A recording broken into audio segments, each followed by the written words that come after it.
Olá, alunos do oitavo ano.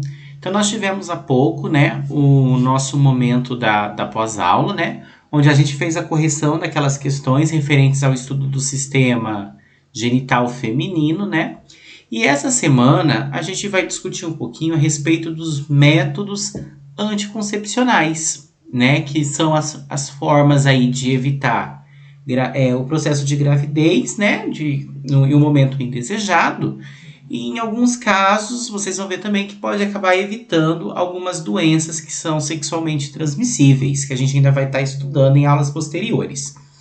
Então, nós temos aqui, né, que os métodos anticoncepcionais, então, como eu havia dito, eles são utilizados, né, para evitar uma gravidez, em um momento em que a mulher, né, ela não quer, ela não deseja, né, ou o casal não queira, e também serve aí para você escolher, né, o momento mais adequado para ter um filho. Então, às vezes a idade, às vezes a questão aí de conquistas de vida, às vezes só depois do casamento. Então, você vai se adequar de acordo com o momento que você deseja ter um filho. Vale lembrar aqui, né, que alguns desses métodos, não são todos, ajudam então a prevenir as doenças que são sexualmente transmissíveis, tá? Então, esses métodos, eles impedem a fecundação, no caso aí o encontro então do espermatozoide com o ovócito, ou eles impedem a implantação do embriãozinho, né, no útero da mulher para iniciar o processo gestacional. Então, são métodos aí que comprovadamente são bastante eficientes, tá? Vale destacar que a gente não pode colocar uma eficiência a 100%, porque existem aquelas margens de falha. Mas, em termos comparativos, eles são muito bons, tá certo? Então, primeiros métodos que a gente tem aqui são os métodos chamados de métodos de barreira, tá ok? Que são os mais comuns. Então, neste tipo de método, vai ocorrer o impedimento, né, dos espermatozoides em relação a eles chegarem no ovócito. Então, esses espermatozoides eles vão ficar impedidos de encontrar o ovócito, né, na mulher e evitar a fecundação. Lembrando que a fecundação acontece lá na tuba uterina, né? Então é necessário que aqui, no caso, aconteça a relação sexual. E nós temos aqui dois métodos bem conhecidos. Nós vamos ter a camisinha, né? Ou preservativo, o masculino e o feminino. Então é o método de barreira mais utilizado, como eu havia dito. E nesse tipo de método, geralmente, a gente está falando aqui do preservativo masculino. Apesar de existir o feminino também, ele é extremamente complicado de ser colocado e causa um certo desconforto. O masculino é mais simples e também mais rápido, tá?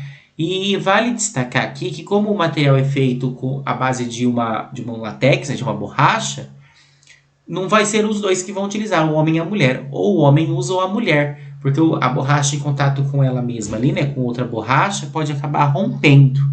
Então, geralmente, quem acaba utilizando esse preservativo vai ser o homem, tá? É o mais comum. Além de evitar a gravidez, né, no caso aí da camisinha, ela também protege contra as ISTs, que são as infecções sexualmente transmissíveis, antigamente conhecidas como DSTs, né? Então, aqui nós podemos destacar, né, uma das infecções mais graves, que seria a AIDS, que a gente ainda vai estar estudando, que até hoje ela não tem cura. Então a pessoa vai ter que, se ela adquirir, né, pegar a doença, ela vai ter que fazer tratamento pro resto da vida. Então esse preservativo, as camisinhas acabam sendo um método bastante eficiente. Elas são distribuídas gratuitamente nos postos, né? Então você pode acabar pegando ali sem custo nenhum, mas também existem as compradas que a gente encontra em mercado e farmácia, tá ok? O diafragma, ele é utilizado pelas mulheres, né? Que ele é uma capa feita de borracha ou de silicone que vai ser inserida, né, na região vaginal antes da relação sexual. E essa capa ela vem em conjunto com um espermicida. Então esse espermicida ele é passado ali, né? Ele serve para matar espermatozoides, no caso, o nome já indica.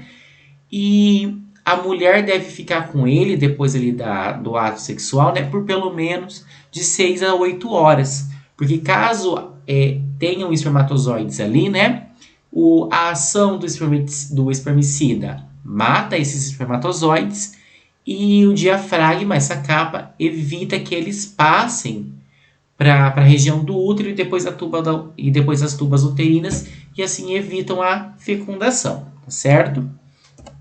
Então eu coloquei aqui as imagens, né? Então esse aqui é o preservativo mais comum, que é o preservativo masculino, a famosa camisinha.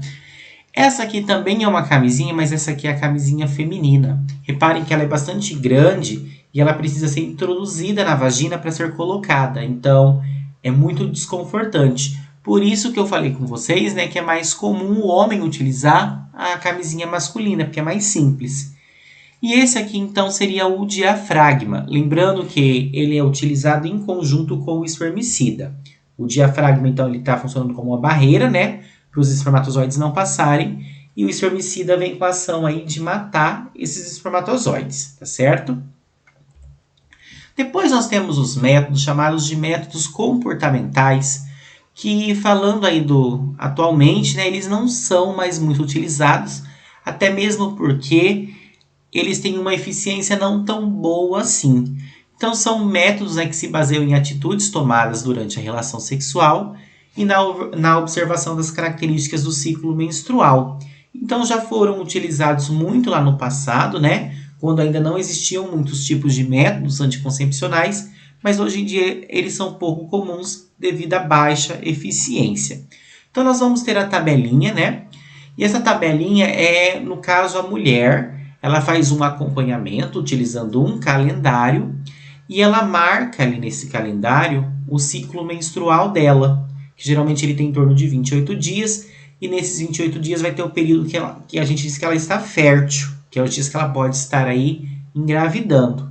Então, nesses dias seguindo essa tabelinha, nos dias que ela está fértil, ela não tem relação sexual. Porém, como eu disse, esse método ele é pouco eficiente, né? Nós sabemos que hoje em dia o ciclo menstrual está bastante desregulado, então pode adiantar, pode atrasar, e a tabelinha acaba furando, né? Então acaba dando errado. Mas ela já foi utilizada aí no passado. Outro método também não muito eficiente seria o coito interrompido, que é quando o casal, né, eles procuram parar, interromper o ato sexual, interromper a penetração antes que o homem ejacule, né, antes que o homem aí libere os espermatozoides. Também pode acabar dando errado, pode ter uma liberação de alguns espermatozoides ali antes do momento da ejaculação. Então, são métodos que não são eficientes. Vale lembrar aqui que nós também não temos nenhum tipo de proteção contra as ISTs, tá certo? Então, aqui é o exemplo da tabelinha, né? Então, ela contaria aqui os dias que ela não está fértil, que está representado em azul, os dias aqui está colocado aleatoriamente, e do dia 10 ao dia 19, por exemplo, ela estaria nos dias férteis, e nesse caso ela não teria relações sexuais, tá certo? Agora nós temos os métodos chamados de hormonais. Então nós vamos ter hormônios, né, que vão atuar no ciclo menstrual da mulher e vão impedir que ela ovule, que ela libere então o ovócito. Se não tem ovócito, não tem fecundação e não tem a gravidez. Então o método mais comum são as pílulas, chamada de anticoncepcional oral, que a gente encontra em farmácia. Geralmente você precisa passar pelo ginecologista, né, fazer alguns exames, não é só sair comprando aí qualquer um e tomando. Então são hormônios que são sintéticos, né, produzidos em laboratório, e são similares aos hormônios que a mulher produz no próprio organismo, que são os hormônios femininos, o estrógeno e a progesterona. Então essas pílulas são tomadas e elas impedem essa ovulação. Hoje em dia, né, com o avanço da medicina, além da pílula, nós temos outros tipos de hormônio que vão ser, no caso, os injetáveis, né? Nós temos o anel intravaginal, que ele vai liberando hormônio aos poucos, o adesivo transdérmico também, e nós temos o implante subcutâneo, que é bem utilizado aí atualmente pelas mulheres, que ele fica por debaixo da pele e ele vai liberando o hormônio aos poucos. Geralmente esse implante dura mais de um ano. E daí depois ele precisa ser substituído, tá ok? Então aqui o caso das pílulas, né? Como eu falei com vocês, existem vários tipos de pílula e não é recomendado que a mulher tome, né, por conta própria, porque cada organismo tem suas características e tomar o anticoncepcional errado, né, pode acabar desregulando o ciclo menstrual e gerando possíveis problemas. Então, o mais indicado seria, né, passar por um ginecologista, estar fazendo alguns exames que ele vai estar pedindo, né, para ele conseguir, né, adequar qual seria o anticoncepcional melhor para tal situação, tá ok? Depois nós temos os métodos que são cirúrgicos, né, que aqui a gente tem uns métodos um pouquinho mais drásticos. No caso da mulher, nós vamos ter a laqueadura. Então, o que o médico vai fazer? Ele vai amarrar ou ele vai cortar as tubas uterinas e vai impedir, né, com esse corte, a comunicação entre os ovários e o útero. Então, o ovário vai liberar o ovócito, mas o ovócito não vai conseguir ir para a tuba uterina porque ela vai estar ali fechada ou então cortada. Desse modo, acaba não tendo então a fecundação. No caso do homem, nós vamos ter a vasectomia. Então, nesse caso, o médico também vai fazer o corte, né? Mas no caso do homem, são dos ductos deferentes, é deferente mesmo, tá, pessoal? Que conectam então os testículos, onde os espermatozoides são produzidos, ao pênis. Então, esse canalzinho de comunicação, né? Ele vai ser cortado e amarrado. Então, os espermatozoides não conseguem atravessar. Então, aqui, nós temos a imagem mostrando a laqueadura, né? Então, aqui a região vaginal, onde acontece a relação sexual, o útero, e nós temos aqui a tuba uterina e o ovário, né? Lembra que tem dos dois lados. Então, essa região da tuba uterina, ela vai ser cortada e depois amarrada. E daí, o óvulo ele vai sair daqui, né? O ovócito, só que ele não consegue atravessar devido a esse corte cirúrgico. No caso da vasectomia, vai ser bastante parecido, só que muda o canal. Aqui é o canal deferente, né, o ducto deferente.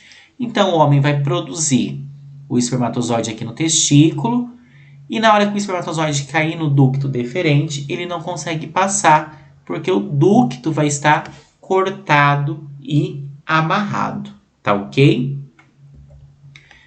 E por fim, nós temos os métodos intrauterinos, né? Que aqui nós vamos ter alguns aparelhos, em especial o DIU, que vai ser utilizado aí, vai ser implantado por um médico no interior do útero da mulher e ele vai evitar, então, o encontro do espermatozoide com o ovócito.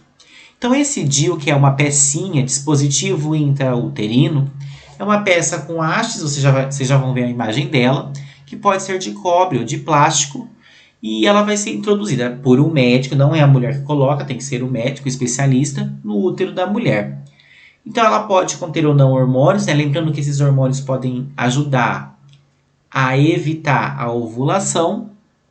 E esse DIU ele pode permanecer, né, os mais modernos, de 5 a 10 anos no organismo da mulher. Então pode ficar bastante tempo.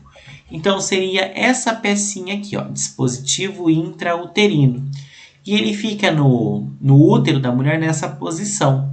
Então, ele impede a passagem dos espermatozoides, impede ali que aconteça, né, a fecundação, tá certo? Então, eu espero que vocês tenham gostado da nossa aula de hoje, né? Que tenha ficado claro quais são os métodos aí anticoncepcionais. E caso ainda fique alguma dúvida, algum questionamento, vocês podem estar entrando em contato comigo no particular, que eu estarei atendendo a cada um de vocês. Do mais, tenham uma excelente semana, né? E bons estudos. Até logo. Tchau, tchau.